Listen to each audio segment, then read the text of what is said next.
inside the razor wire, surrounded by the concrete blast walls that circle Bagram Airfield in Afghanistan, with the constant hum of military aircraft buzzing overhead.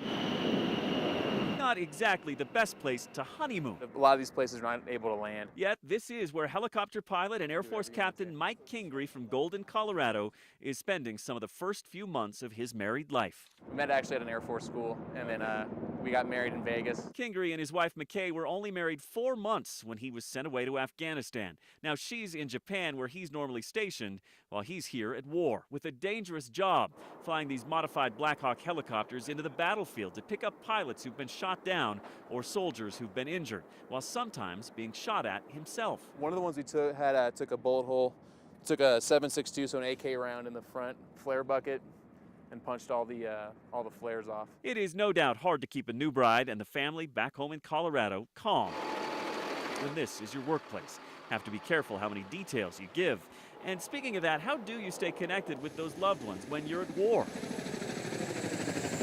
Imagine you're a mom, you're half a world away from your kids. You've missed Christmas and New Year's and birthdays too. How do you stay in touch? Well, it turns out all it takes is some will and some Wi-Fi. Okay, I'm here. When it's nighttime in Bagram, it's morning coffee time for Deanna Leba's husband back home in Colorado. And they catch up. So how was Alex today? Tossed it out of her mind, just like her dad.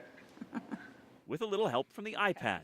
Captain Leba left her husband and kids and job as an orthopedic nurse in Colorado Springs to come serve out her duties with the Air Force Reserves as a medic in Afghanistan. Doesn't seem to have too much swelling either. Going on so-called bandage flights across the war-torn country, picking up wounded soldiers and treating them mid-air en route to military hospitals. Wave your hand a little bit so I know you're still there. She's been gone for months, but tries to FaceTime with the family daily and sends text messages throughout the day.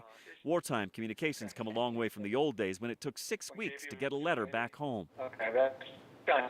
You're kind of choppy. And when the signal isn't freezing up, they talk about the same things married couples sitting in the same room do. Yes, she needs to get to school on time. The schedules, the weather, the kids. We've got great kids. Saying goodbye is never easy when this is the only face-to-face contact you've had with the people you love most for more than 3 months. All right. Okay, I need to poke him. Okay. I love you.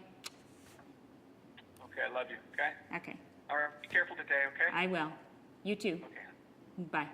But Captain Leba and the 2,000 or so other Colorado service members currently deployed have something to look forward to. The end. I have 10,000 kisses to go home to.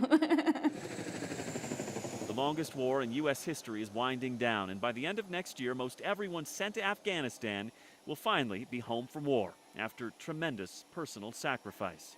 Whether it's Aaron Smith from Parker working on a nursing degree at CU Denver, 98% SPO2 on room air. when she's not working as a senior airman over here helping save lives, or Chris Basham of Fountain, Colorado, just 21, barely old enough to buy a beer, but facing the very adult task of serving his country in a deadly war zone. I miss my family a bunch. I'm really close to all my family that's back in the States, and I'm not more than 45 minutes away from any of them, so I miss them a lot.